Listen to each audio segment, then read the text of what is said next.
past. People are arriving all the time. Again, if you've just joined us, welcome. So today we're very lucky to have Angela and Amanda, who are the service pupils champions here in North Yorkshire, but they're going to tell you more about what they do. So welcome everybody to the Development and Safeguarding April edition.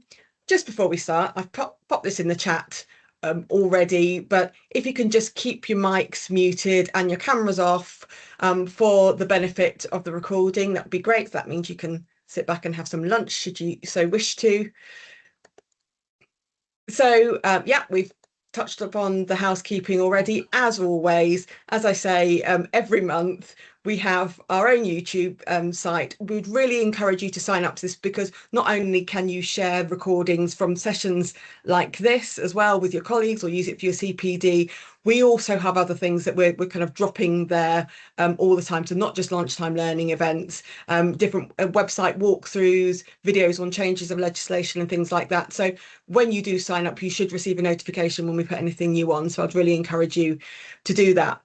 But without further ado, I'm going to stop talking and hand over presenter mode to Angela, who is going to take you through some really interesting information in terms of service children. And you can see up in front of you there, she's seamlessly brought the slide up. And as I understand, some really interesting information on what she and Amanda do across the county, and actually from this point on how you can get involved and practical things you can do within your agency, within your place of work, to support service children and their families. So over to you.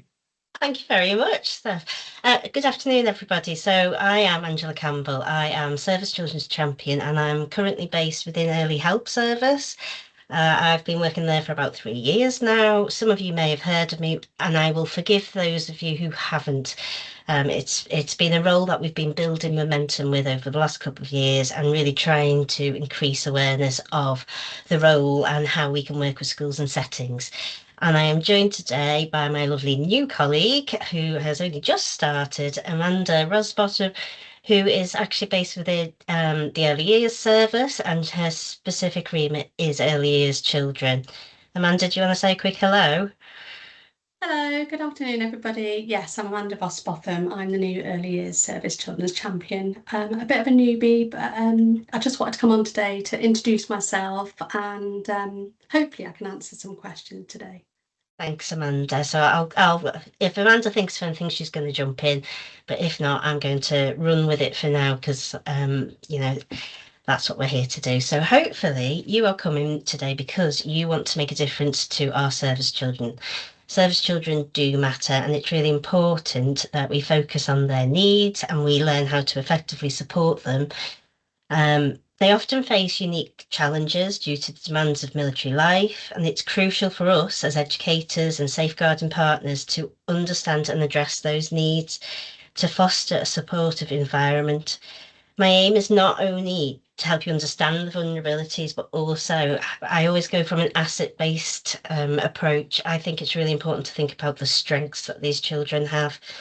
You know, it's easy to focus on all the barriers, but let's remember what they also bring to our schools and settings. So let's dive in with some open minds, and let's hopefully by the end persuade you that you can make a difference in their educational journey. I've got a QR screen on the QR code on the first screen there, which I'm hoping some of you will have scanned. If you haven't, can you do that? Because there's a Mentimeter survey for you, where I want you to put in some of your initial thoughts. So what words would you use to describe children from military family? What are you currently doing? Do you do anything to support your military community? It can be big, can be small. Just a few words so I can get a bit of a baseline, and we'll have a look at that at the end of today's session. It should only take a couple of seconds to complete it. But I'm going to move on to our next screen. So, as I said, this session is designed to deepen your understanding and support for service children. So we're going to start by thinking about some of those vulnerabilities and strengths that they possess. And it's crucial to recognise how military life impacts their well-being, their identity, and their sense of belonging. It's important that you get an understanding of what life is like for them. It is hard to understand it if you've never lived it, and you'll hear people from the military community say that. It doesn't mean that you can't have empathy for them, that you can't understand where they're coming from, or you can't imagine what their life might be like. It's really important that you understand that military life is all encompassing and it does shape who they are, their identity, how they feel that they connect to spaces and to people. It's really important that we're developing some effective support for our children. And it's not sort of tokenism, it's making changes to your school processes or your settings processes that will make a meaningful change for those children and those families. So it's an ongoing thing. It doesn't have to be a particular scheme of support or a particular way of doing things. It's changing the whole sort of culture of school to just be a bit more mindful that within your setting you are likely to have a military child. So just to set the context, here in North Yorkshire, we have 3,700 service pupils within primary school age and secondary school age. But we do not know for certain how many children aged 0 to 5 are service children. Would you agree with that, Amanda? Yes, I would. I've currently just sent out a survey to all early years provisions to hopefully be able to identify exactly how many early years children are within North Yorkshire. Yeah, and the reason behind that is because within primary school and secondary school, obviously we have pupil premium. So we have a marker, a way of identifying these children, and we don't have the equivalent of that within early years or within higher education. So it's harder for us to track those children, those families. But the likelihood is that there will be somebody within your setting because the definition for a service child is anyone under the age of 25 whose parent or carer has served or is serving in the Army, Navy, Air Force, or in the reserves. It can be that they were a veteran for 5 or 6 years, sorry, they've been out the army maybe 5 or 6 years. They're still considered to be a military family, a veterans family at this point. And believe me, as part of a veterans family myself, our children still need that support. They still need to help to adjust and settle and sort of process all the things that they've been through over the years. So that's why today, things like today are really important. It's a way for us to build partnership with you and for you to build partnership with your schools. Once you understand why it matters, you are better placed then to support and put into place some practical strategies, which hopefully you will be able to go away and implement immediately in your role. I won't be coming to check. But if you need support or you want some ideas after today's session, or you'd like to speak to me or Amanda, we are both open to conversations with you about what you could be doing in your setting that might help to support your military families moving forward. So it's important to note, and I think this is for me is the biggest thing, service children are incredibly diverse. I have not met two service children in my time in the last 3 years that are exactly the same, that have had exactly the same journey. Even siblings can vary.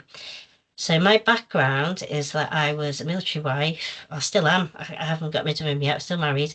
We survived 24 years with him being in the armed forces. He was part of the Royal Electrical, Mechanical and Engineers, which meant, sadly, we moved every 2 years. So my three children have had different experiences. My eldest attended 6 different schools, moved house multiple times. He definitely experienced more periods with my partner, my husband, away for a long period of time. Plus, he was the eldest, which meant he had to step up and really help out at home to keep things going. My middle child, again, different experience, but she coped less well with it. She was less resilient. She really struggled with her anxiety, but that doesn't mean that her experience was any less, any harder than Finn's. It was just that different ways of dealing with it. And then my youngest, she didn't really move actually, because by that point we bought a house and settled down. But she did experience dad going away. So it varies widely. People from infantry families might be based in an area for a long period of time. They could be there for up to 10 years. I've met children like that this morning. I've been at a school at Wavell where that's the only school that they've been to, and they've been very lucky. But now they're nervous because they've got their first posting coming up that they weren't expecting. There was another child who'd been to Brunei, was born in Brunei, was there for a couple of years, moved here to Catterick, moved back to Brunei, now has moved back to Catterick, and he's only in year 5. So imagine what that culture change, that pressure is like on those families. Military life, it's really important to note though that whilst it brings pressures, it can also bring some benefits too. There are some joys to being it. And I have to say, I didn't realise this until I came out the other side, and suddenly you miss this strange organisation that you'd spent so long resenting almost because they kept taking my husband away. But actually, we were part of this sort of club, invisible club, where there were other people going through the same things as us, and there was a bit more of a support network. And when you come out as a veteran, there is nothing really that helps you to get through that, and you have to find a different way of coping. So, whilst the adults are struggling with that, imagine what that is doing for our children and how they are having to develop and um, learn and achieve things at school while all of these things are going on. So let's just focus on some of the practical things that you might be able to do to support them.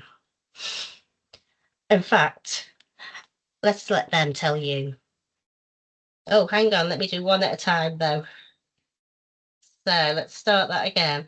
So rather than me just wittering on, I thought it would be really lovely for you to hear from the children themselves. So in my first year as Service Children Champion, I set up a choir, the Service Children's Community Choir, and for the month of the Military Child that year, we invited the children within the choir to record their thoughts and their feelings about being part of a military connected families. And I often feel that I can tell you what it's like, and I can give you all the theory behind it, and I can signpost you to all the right places potentially. But the children are the best people to tell you exactly what it feels like and what their experiences are. So if you don't mind, I'm just going to share these 2 little videos and ask you to reflect on it. And in the chat, feel free to pop any observations in there or any questions you may have as we're going, and I will try and come back to them as we move on. So I'm going to start with this video. I hope you can hear it. Can you hear it? Oh, share.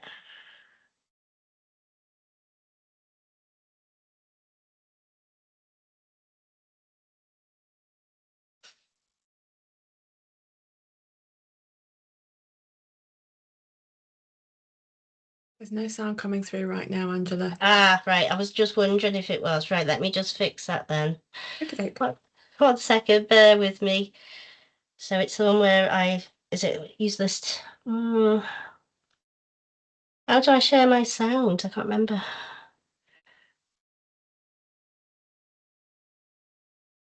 No, okay, I'll leave that then. Let's just move on.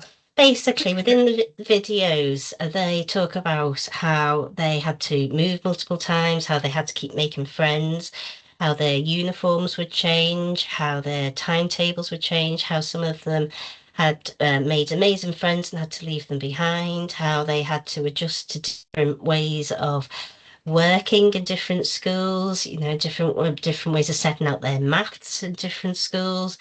But that ultimately, despite all those challenges, they do enjoy being part of a military family, and that they are proud to be from a military family. They're proud of what their serving parent does. They're proud that they are part of that community, but they might not always tell you. They don't think you need to know. They think that they just have to get on. And I think that's the sort of resounding message you get from it. And what I've always found when I talk to service children in all the schools that I've been to, very often they don't know that they're called a service child, that that's what they are, or a military child even. They don't realise that what they're going through is any different to a civilian family. They kind of think this is the norm. And often if you ask them what their seven parent does in the army, which you'll see in some of the videos, which I'll send the link afterwards so that you can see it properly yourself. But they often can't tell you exactly what their parent does. They know they go off in uniform, especially our younger children, but they might not actually know what their parent's role is, which sometimes can lead to uncertainty for that child. And especially in the light of recent world events and the way things are on the news at the minute, we have lots of potential for misunderstandings and sort of them putting two and two together and getting a different outcome. So an example I would give is a little boy I worked with in a school up in Richmond, and his behaviour had changed a lot recently. I was asked to come in and work with him, and the gist of it was he'd heard the word Gaza a lot on the news and he'd seen the bombing and he was really upset about Gaza. When I asked him why, it turned out that his dad works on Gaza barracks. So he'd made that connection and assumed that that's where his dad was going each day, and was worried about his dad. So you can see that within the mind of a child, it's really important that we are clear, that we are reassuring with them, that we don't make them feel daft for thinking things or for worrying about things. All their feelings are valid. But actually having somebody to spend a couple of minutes with that child to talk to them made all the difference, because then we were then able to unpick the behaviour and put in some support. So moving on. This one's got sound, but you won't be able to hear it. But it's quite a nice video anyway. So do you want to just watch that for a second?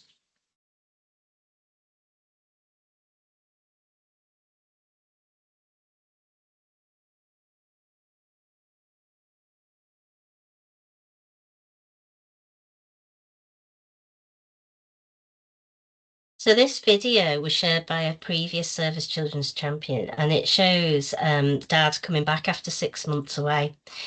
My former champion friend Jess, she's got twin boys and a young girl called Dora, and she just managed to capture this homecoming, and it just shows just how important it is, that reuniting, that coming back together, and how much the love in that family gets you through all the difficult bits. But let's talk about what are some of those daily realities for service children. So as I have mentioned, frequent moves can disrupt friendships and their education. They repeatedly start over, they're navigating new schools, new communities, new social circles, whilst also managing the emotional weight of leaving a familiar place behind. It is so challenging for them sometimes. How do they know where the cool group is, or who are the friends that are likely to be good friends to me? Who are the people who are likely to understand me? I know that they felt that way because I felt that way as an adult at the school gate, waiting to pick my children up for the first time at a new school. Which parents do I talk to? Oh, she's just smiled at me. Is that a friendly smile, or should I be worried? Who do I talk to? Who do I share my secrets with? And they were definitely feeling this. You know, they'd made good relationships with some of the teachers along the way, and then there's that worry of whether they will settle and still enjoy learning. There are problems in terms of moving from one local authority to another, in terms of how far they've come in their curriculum, what areas have been covered, or what stage of development are they in, and has it impacted their development in any way. Amanda worked at Rafa Kids for a long time, which is based at Leaming. So Amanda, would you mind talking a little bit about the impact of mobility on your littler children, your 0 to 3 children? Yes, definitely. I think, as you've said before, Angela, you know, some of these children are reaching primary age and moving schools 3 or 4 times, and actually that can be very much the case for children, you know, even up to 4 years old, moving from setting to setting, to area. So I think it's really important to be making sure that they do have a sense of belonging. They have that key person approach, you know, to help them settle in and have those settling in sessions, and just having that person that's going to be able to help them feel like they can navigate into their new surroundings. supporting them to even when we talk about regulation and emotions, just being able to label how they're feeling, because at 2, 3, 4 years old, they're not always going to understand how they're feeling inside. So just having that key person to be able to start to learn to label how they're feeling and celebrate who they are as service children is really, really important. And actually, the earlier we can start that process and build up that resilience and that sense of belonging and celebration, if I can get this work done now, or we can get this work done together, then it just means they've got a better start moving into primary school or transitioning into their next provision. Absolutely. And it can disrupt routines at home. So bedtimes are all gone to shop because you've moved house and it's a different bedroom. They've got to adjust to it. You might not have your blackout curtains up straight away. It used to be really difficult moving with them when they were very little, and trying to work out which coffee groups I could go to or which stay and plays felt like a nice safe place for me as a mum and for my children. So there's lots of disruption caused by mobility and transitions. And like I said, it depends very much which part of the forces you're in. RAF families can be a little bit more settled. Navy families are probably the most settled, but they won't be living in close proximity to their serving person. They may be based elsewhere. Armed forces, it's so varied. And obviously within that, we also have something called weekending, which is where, so for example, we bought a house here in Catterick. We wanted to settle down. As I said, we'd already moved multiple times. So we bought a house in Catterick thinking this will be all right now. And then they posted my husband away to the Midlands for 3 years. So that meant he had to come home on Fridays, basically, and we would have the weekend and we'd be so excited to have him home and he'd be able to help me with the bins and all that kinds of stuff, the important bits. But then Sunday, you always had this shadow hanging over you because you knew you had to go back again, and that there would be another long week of trying to just get through and manage. I was working full time. My children were having to help probably way more than other children would have helped at home. For very young children. But anyway, so when you are weekending, you're going through that sort of change, that mobility constantly, week from week. You can also experience disruption to learning. So, for example, they might experience some gaps in their learning, things like maths, they might have missed a whole topic on shape and space. They might have missed a whole topic on calculation methods, etc. Or they have the converse, which is where my son experiences, where he's done Romans in one school, he moved to another school 6 weeks later, and they were doing Romans in that half term. So he ended up with a whole term of Romans. So by the end, he was pretty much an expert. But that's not something that I would have chosen for him. It would have been great for him to have not missed the topic that they'd done earlier on the Egyptians or whatever it was at the time. And I think sometimes because they are missing areas of the curriculum or they're repeating areas of the curriculum, there's a chance they're going to slip under your radar, and issues might not be identified early enough. Things like dyslexia might not be picked up early enough. You might think, well, that's just because they've moved so often. Perhaps they're just struggling at the minute and they'll be all right.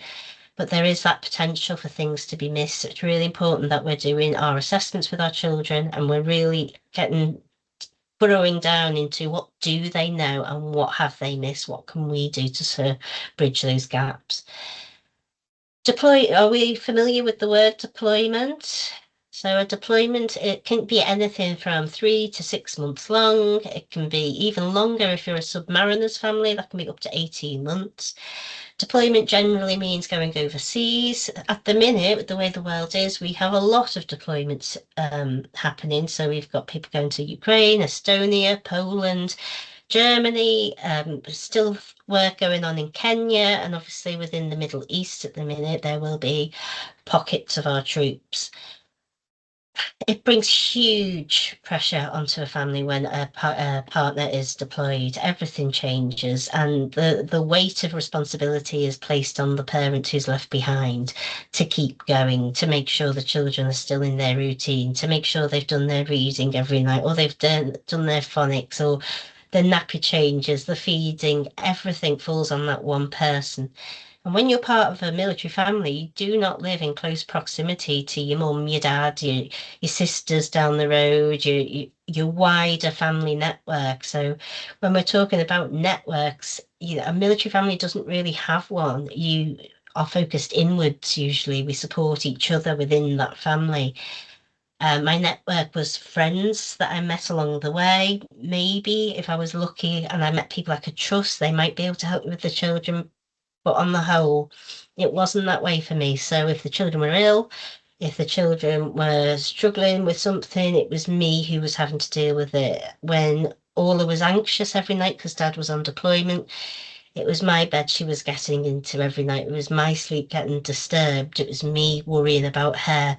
So, I think my message to you as educators and people working in settings where you're going to be in contact with military families today is please always check in with those families, especially if you know that there's a deployment going on. They won't tell you. Amanda, you'll probably agree with me. We're all very proud as military wives.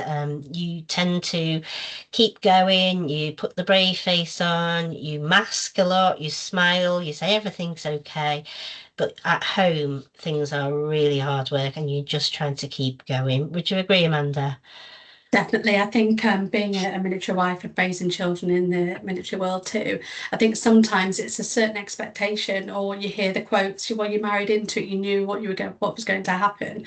But actually the reality is it's really can be quite challenging and lonely and isolating. So it's really important that we're checking in with parents and making sure that we know when the other parent's going to be away, and building up that rapport, that parent partnership is really important so that they feel like they've got a safe space to communicate if they're struggling in any way, or talking about behaviours that might be happening at home but not necessarily within the provision, or vice versa. We might be seeing things within the provision, but actually things are different at home. So it's really, really important to make sure that we're also creating a safe space for that communication to happen.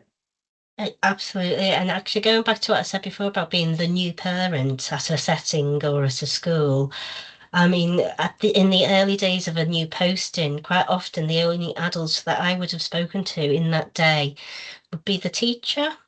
And that meant the world to me. And I cannot explain to you how important it is that your staff just say hello, just check in, just smile, just let that person know that they know they exist, if that makes sense. It made me feel like I was still alive because I was starting to feel invisible at that point in time. And just having that person who smiled at me, who gave me a little wave, who let me know how Finn had settled in that day, made all the difference. So it's the little things that matter. That's why I'm saying there are things that you can take away today and do immediately that cost you nothing, won't impact your budget, but will have a huge impact on the people that you're working with. And sometimes those postings, those deployments, they are very short notice. And at the minute, with the way the world is, lots of our families will be on 24-hour notice to move, 48 hours notice to move, which means essentially there's a big black bag by the door and some boots waiting next to it. And we don't know when he's going to get a call, and that might mean he's then away, and he could be away for 3-6 months at a time. And we did that a few times as a family. So it causes unpredictability. It makes everything feel like you're in limbo land. You can't plan anything. You can't plan holidays. You can't plan trips away. And you're constantly waiting for the phone to ring. And vice versa, actually, when they're coming back. That's just as bad, actually. You get lots of, I think I'll be home on this day. Oh no, the planes have changed. I might be back on this week. Actually, but they've pushed me back. I've got to now do it another time. And it was hard enough to navigate that as an adult, but sometimes our families, they give our children too much information almost, and they tell them everything, and then the children get really excited and they set their hopes on the parent being back on such and such day at such and such time. And if it doesn't happen, it causes huge emotional well-being issues because that poor child has built themselves up to a positive outcome and then it hasn't happened. So thinking about the way we share news with children is really important.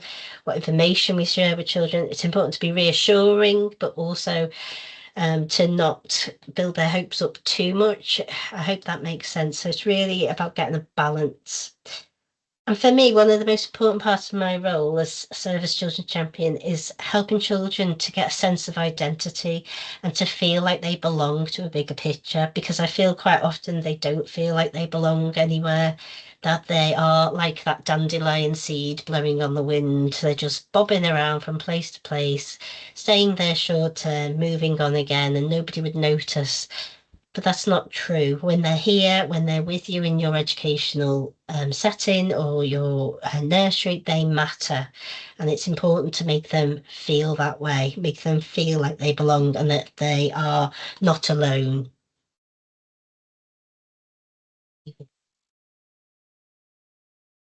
So just going back to that deployment cycle that Amanda and I mentioned, this is a really good model to share with other people within your setting to help them to understand what it's like when you're part of a military family and you're facing a new deployment. So, in a perfect world, nobody would go away ever, would they? They would be at home the whole time, but that's never going to be the case with our military families. So quite often we are in this anticipation of loss stage. We're waiting, we're getting whispers, there's rumours of a posting or a deployment coming up or some training that might be happening. So then you start to detach and withdraw from the serving person. You think, I'm going to have to do this by myself anyway. I'm going to have to start coping by myself. He's going to be gone soon. Then this leads to you not knowing how to feel. You feel bad for thinking that or for trying to get on with things. You don't want them to go. You've also got to be brave. You've got to carry on as if nothing's happened and be normal. So your mental health can really struggle during this period, especially when they're away. And it's really hard to just get on most days. It's really hard to adjust to when they want to talk to you, time differences. You can be trying to cook the tea at home and they're going to bed and they want to have that last conversation. The children aren't talking to them the way they want them to talk to because it's bedtime here, but so emotions are all over the place and you will see a change in behaviour most likely in your setting or in your school because the children's feelings are all over the place. Once we sort of get settled in, I would say the first 2 to 3 weeks of any deployment is like that. It's really difficult. It's a lot of adjusting and it's a lot of getting used to our new normal. Then you sort of get to this point where things sort of settle. I'm moaning less about doing the bins. The children are moaning less about helping. We've found a way of working. We're getting on. We're managing. But then you start getting towards the end of that posting or that deployment. So you start thinking about what it'll be like when they come home. And actually, those last 2 weeks, I always found the hardest because each day would feel like it was really dragging. Like, why aren't they home yet? And then, as I said, sometimes then it can be delayed or it can be brought forward. So it's that limbo land. And then I have found this multiple times with my husband. It's that renegotiation of the relationship, and the same with my children and their father. We've got our way of working. I do things this way. This is my routine with the children. This is what we do at bedtime. And obviously he's come back. He's missed them dreadfully. He wants to get involved. He wants to reassert his role as dad. So he might be telling them off a little bit more than he probably would have done if he'd been there for a long time, if you know what I mean. So he's sort of really trying to find his role within the family again, and we're trying to let him back in. And just if you get to that point where everyone's starting to settle back down, we know what we're happening, maybe dad's been able to help with some of the school runs or the nursery pickups, and everyone's starting to feel calm. Just as you get to that point, you get a whisper that there's going to be another deployment. It's going to all start all over again. And it is like that. It was like that for me for 24 years, and it was like that for lots of our families, and it still is. So really do take that away, share it with the people that you work with, and ask them to consider what that must be like for a military family and how we can help them navigate that. Similar to this, we have a mobility cycle, because if you think about deployment, it's very, very similar in terms of moving and transitions in school. So quite often, if you work within a school with military children, they will come to you and they will be all excited because they've heard that they're going to be moving house soon. They don't know when, they don't know what the house will look like. They probably don't know what school they're going to, but they've heard that there's going to be a move. There's usually signs within the house. The boxes start appearing. The toys start getting packed away. There's multiple trips to the tip. And when they start to realise that they're going to have to say goodbye to their school, to their friends, to the teacher that they've really enjoyed spending all their time with, some children, and not all, as I said, each child is unique, but some children, their behaviour changes. They start pushing away the people that they love the most. They start falling out with them because it's easier to move on if you don't get on with those people anymore or if they don't matter to you. So you quite often find children are withdrawing themselves from their social circles. They're perhaps paying less attention in school because they think it doesn't matter. I'm going to be in a new school soon anyway. And then we get the move, which can be sudden sometimes. Moving is hard. I'm sure there are people on this call who have moved house before and will know what it's like. Well, imagine doing that multiple times. So that unpacking, that trying to find your place within the community, trying to understand where your shops are, where the people are that you can go to for support, your welfare. It's a huge learning curve. So you have a transition period where you're all adjusting to your new home, your new life. Finally settled, the kids are happy, they like their teachers, they've made a couple of friends. I might even have made a few friends myself. Husband's happy. And then he'll come home one day with the exciting words of, I've got a new posting order. Now, postings are very often ones that they haven't chosen. So, well, in the army anyway, quite often you are asked for your preferences. So we would put down 3 that we wanted. So we might say Catterick, we might say North Yorkshire, we might say North of England, say, and in the hope that they would then give us a posting somewhere within North Yorkshire, so we didn't have to move too far, and perhaps the kids could stay at the same school. We were never fortunate for that to happen. And in fact, what we did as a family is we bungee jumped. So we went from Catterick to South Hampshire, back to Catterick, then to Manchester, then back to Catterick, and so on. And we sort of kept going back and forth, which is why eventually we made Catterick our home, because that was the closest thing that we had to a home. But anyway, as soon as he comes home with that new posting order, if you're lucky at somewhere you want to go, if you're not lucky at somewhere you don't want to go, either way, you're going to have to start planning and preparing, and then the cycle goes round again. So those 2 models are just useful ways, I think, for your other colleagues to understand what life is like when you're part of that community.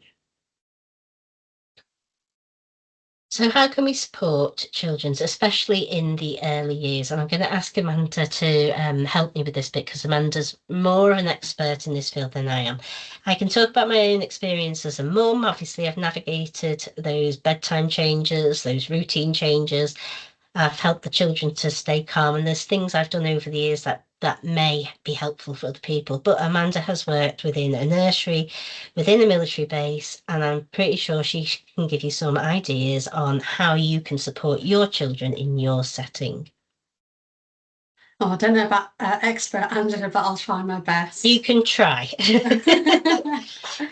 I think the most important thing is again, talking about that key person approach, so knowing your child and being really vigilant in changes in behaviour, for example. So we know that being able to identify when that mum, dad, somebody within the family is being deployed, making sure that communication is there so that you're aware of the dynamics that are going on at home. So just knowing that key child and noticing any behaviour changes. Routine is really, really important in early years anyway, but I think that's really important to implement routine, making sure that you've got visuals. So there was a little example, I had a little girl who was quite a reserved, anxious little one anyway, and mum and I had talked about the fact that dad had gone away, and every day she'd ask me, my mum is coming to pick me up after lunch. So she used to go home at 3 o'clock. My mum is coming to pick me up after lunch, and I would reassure her and she'd be happy and she'd go off and play. And I thought about this a little bit more, and I had a little bit of a visual board, but actually what I did was decided to implement this visual board hour by hour, so kind of really going into depth about what was going to happen morning into the afternoon. And so that actually what it allowed her to do was not instead of coming to me, but instead of coming to me and reassuring of when she was coming home, when mum was going to come and pick her up, she was able to go to the board and be able to visually see where we were at in the day and know what was going to happen next. And, straight away you could see that she was feeling more relaxed and kind of knew how her day was going to look and knew when mum was coming. So picking up on those anxieties and separation issues that she was having, and by creating that visual board and that reassurance, it helped her in her day.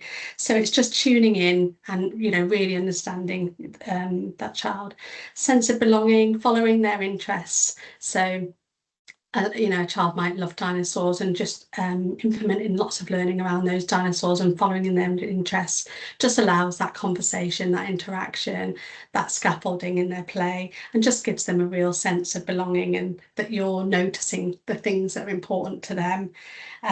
Those are the kind of things that really helps.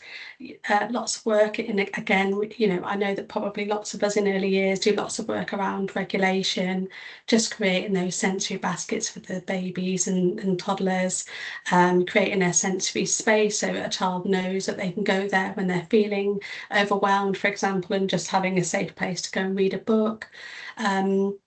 Lots of books. I mean, there's a really lovely book called Invisible String. That's you may or may not have heard of it, but it's just a story about a string is attached between the child and their loved one. No matter where they are in the world, you're always connected and we're always thinking of each other. So having those kind of books about regulation and feelings and things like that in our little sensory corner is really important. Transition books, I think that's another one, just similar to the All About Me, just having that transition book and being able to follow that child into the next setting. I think Angela talked about moving home, but actually I find children in early years is very excited about moving home. They've got a new house and there's boxes and I'm climbing and I'm building stuff, and my house is going to look like this, my bedroom's going to be incredible, and they're very excited in that moment. And so you as a practitioner is able to support that moving home process. But the reality is, for a nurse, in my experience in early years, is that actually it's when they arrive at their new destination 2, 3, 4 weeks down the line, it really hits them that this is, this is really what's happening now. And so it's really important for us to make sure that we're communicating with the next provision in order to be able to support them in a few weeks' time. Yeah, couldn't agree more, Amanda. Absolutely. Often it's then, this is real. I thought we were just going on a holiday to this place. You mean we actually have to live here? And they might become more clingy during those times. They might go backwards in terms of their toilet training, for example. They might be some of the signs that they're worrying a bit more about what's happening. So it is really important that nursery for them, or their educational setting, is a place of stability and calm, and somewhere where they have a trusted person to talk to, that they know that they can share their feelings with, and that their feelings are valid. It's really important that we let children know that, because they're experiencing some really big feelings for some very small children. So that early identification can stop bigger problems if we get in there quick and we start putting some strategies in place to support that child and that family. Books are a brilliant way of supporting it. And actually, I'd like to highlight there's a new company called Dandelion Diaries. So I will share the link afterwards.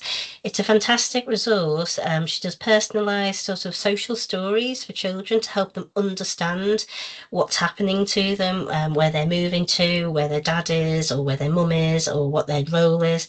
And she can personalise it to that child and make it into a little storybook. And then she does storybooks for each of the different deployments that their parent goes on. She does do a package, I think, for nurseries and for schools, something to consider anyway. Social stories are a great way of helping children to understand what's happening to them, and giving them the opportunity to talk about it. So let's move on. So we talked about some of the barriers, some of the things they may face, and I'm always mindful, I don't want it to sound too negative. But we've done that bit, and we know that there are some barriers and challenges, and we're going to be thinking about that and how we can support our children. But let's also think about what the strengths are. So service children can develop remarkable flexibility and resilience, but it's important to know that not all children have that. You know, it's okay to not feel resilient too, but they do naturally learn to adjust to new schools, new communities, social environments. My son's just started university. Yes, I'm that old. And he's took to it like a duck to water because he's so used to starting afresh somewhere, having to make new friends. He was fine. He's had no problem. Conversely, his friend who's lived in Catterick his whole life has struggled, has really found it difficult. So I think that's where I finally sort of seen, oh, actually, maybe this service thing's not been so bad for him. Maybe he has got some skills from it actually, because he's had to develop that self-reliance and confidence. He's had to demonstrate maturity beyond the years. He's had to manage daily challenges and responsibilities. I mean, when I was teaching full time with the children and they were all young, he would often read the bedtime story to my youngest child. So he was doing his reading, but also helping me out at the same time. So they become sort of like little carers, the older siblings, and it's really important that we're checking in with them and making sure they're okay. They do get to experience a much wider, sort of diverse cultural awareness. You know, within the school that I worked in North Yorkshire, in Lakato, we had 22 nationalities. You know, we have Fijian children, Nepalese children, we have children who've lived in Brunei, all these different amazing people all coming together with their global perspective, and it's been wonderful that my children have been exposed to that and they have seen all these different people and have had a nice wide experience. There is a sense of pride within the military community. You can make lasting support networks and friends. You know, children are proud of their family's service and their contribution to the nation. And part of my role as Service Children's Champion is I organise events where they can come together and be proud of who they are.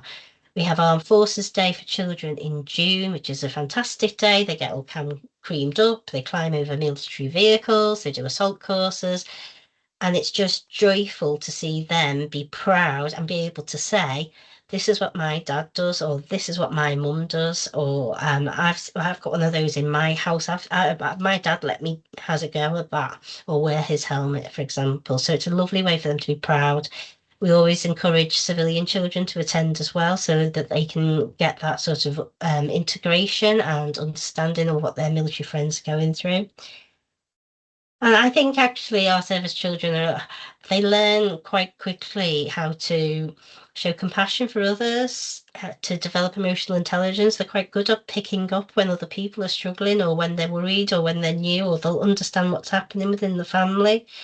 So I think there's a lot to be said about our military children. And, you know, some of them are just, they are the funniest children. They take things on the chin, they laugh about some of the things, but I think it is mindful to remember that underneath all that bravery, there is still a young child there trying to navigate all this, and that we as educators can do something to support them. So, some safeguarding considerations for you.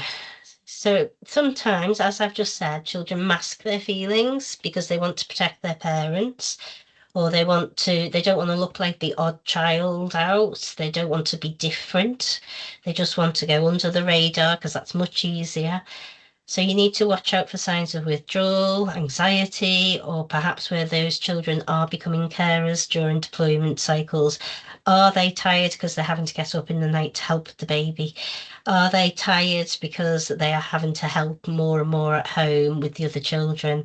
Or perhaps they've got a parent, the non-serving parent, who has medical needs, so that they by proxy become the carer when the serving parent is away. So really watching for those signs of a hidden emotional labour. You can expect emotional spikes before, during, after deployment. Behaviour changes are normal responses, though, to that anxiety and family stress. It's, you know, my youngest always looked like she was absolutely fine with everything going on. She wasn't bothered that dad was away.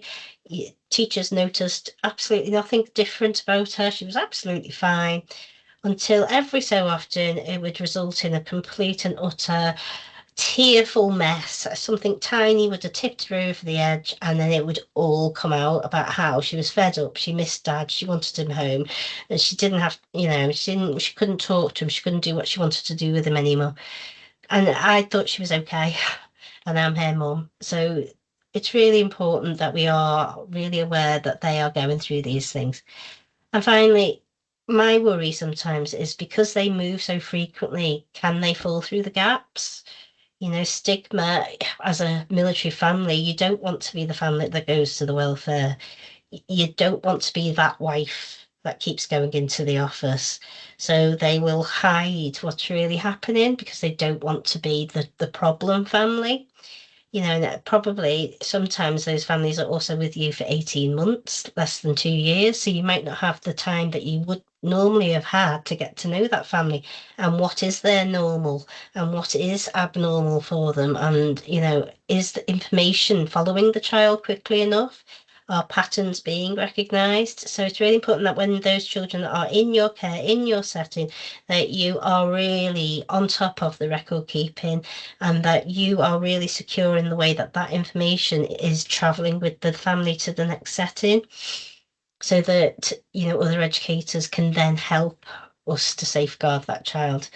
So I think it's really important to consider those things when you're thinking about how you're going to move forward following today's bit of training. Right, I can see we're getting closer to the end, so I'm going to speed up a little bit. So effective support for me is this. It's all about the consistency, having predictable adults, a stable routine, clear communication. These are the things that service children crave during these times of change and transition. They just want some normal. So it's really important to give them that. They need to feel like they belong. They want to feel like they can be proud of their connection and maybe give them opportunities to celebrate that within your setting. Things like celebrating Purple Up Day, the month of the military child, really having focus at Festival of Remembrance time, all of those things. Inviting your military parents in to deliver stories, read stories, be part of activities, all great ways to start building that sense of belonging. It's really important that your support is flexible, that you understand what deployment cycles are like and the emotional spikes. So it might be that that child doesn't need support at the beginning, they're doing absolutely fine, but yes, then they do. So being prepared to flex with that child and offer the support to the parents during the challenging times. You can be the voice for that child. You can ensure that those children are heard and understood. So advocating on their behalf is really important, but equally, recording snippets of them talking, using those as a point of reflection for your setting, you know, create some safe spaces for them so that they can express those feelings and their experiences openly. And if you can link families with local support like myself, so I'm here and Amanda is here to support our military families. There are also national support networks, things like SAFA, the RBL, and these are all, you know, organisations that have really fantastic websites and resources that you can link into. And each family will have a unit welfare officer, but it's important to note that for unit welfare officers, it's very much focused on the soldier and what the soldier needs, as opposed to the wider family. They don't receive years of training to be a welfare officer. Quite often, they're only a welfare officer for maybe 2 years. So they might not have the same level of expertise in terms of spotting safeguarding issues or child protection. So don't assume that the military officer, the welfare office will be working with that family, always investigate, always look into, and that they will be happy for you to contact them and work with them, but never assume that that's what's happening is my little word of advice, because we don't want any family out there to face challenges alone. There's some more things you can do. Be a deployment aware setting. So some websites for schools have an online form that parents can fill in to notify of an upcoming deployment. It could be that you just schedule regular check-ins before, during, and after a deployment. It could be that you're using something like Seesaw or Tapestry or Cross Dojo as a way to communicate with that parent that's away. But it's really important that you are aware of what's happening and that you are really adapting for that child and that family so that we can navigate through it.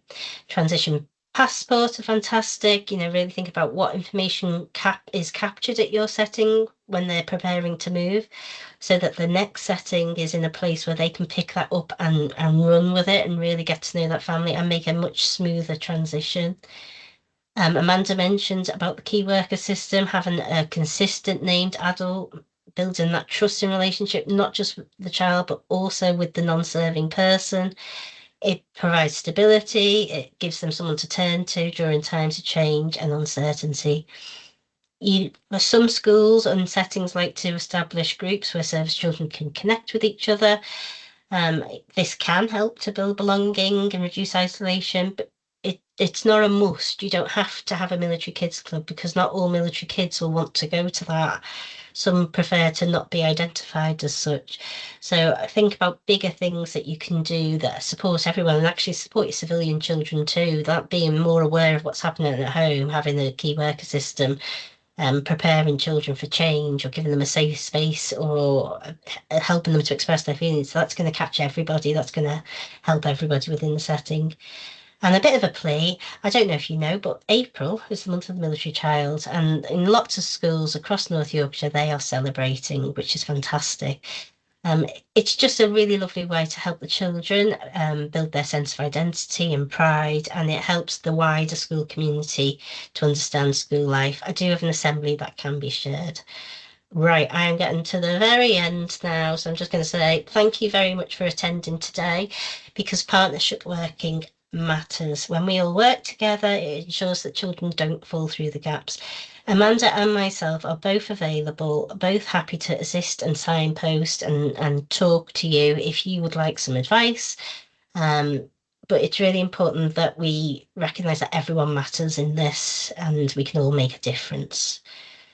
And finally, some quick win actions for you to take away today. These are some practical steps that I think you could go away and do. So please, can you ask all your families if they're new, are you a service family? Because they might not tell you otherwise. Make a note of deployment dates and check in proactively.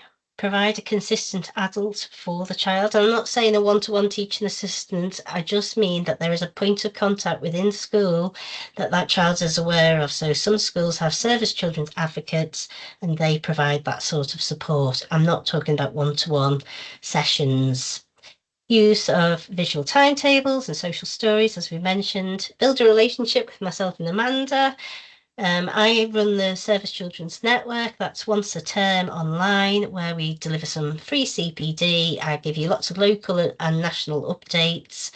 I let you know what's happening in the military world, and also we look into some really interesting key speakers. So the next one's all about SEND and service children. So if you'd like to be involved, please let me know and I will I'll add you to the mailing list. And then if you haven't already got an advocate at your school, maybe after today's meeting, you might go away and think about who could be our key point of contact for military connected families. And to give you some more ideas, go and visit my website, which I know Steph was going to share with you anyway, but it's servicechildren'schampion.co.uk. And I think I won't share that because there's no sound, so I'll just finish with this. I just want to say a huge thank you for making service children matter today. Your commitment to understanding and supporting them will make a real difference. I think if we work together, we can make them all feel that they are seen, supported and celebrated. Please do get in touch if you would like more information. And then while we're just wrapping up, if you've got a minute to spare, please can you scan the QR code? It's a slightly different one, and just answer those questions for me. I would be extremely grateful. So on behalf of me and Amanda, I hope you've enjoyed our lunchtime session and I hope it's been useful for you today.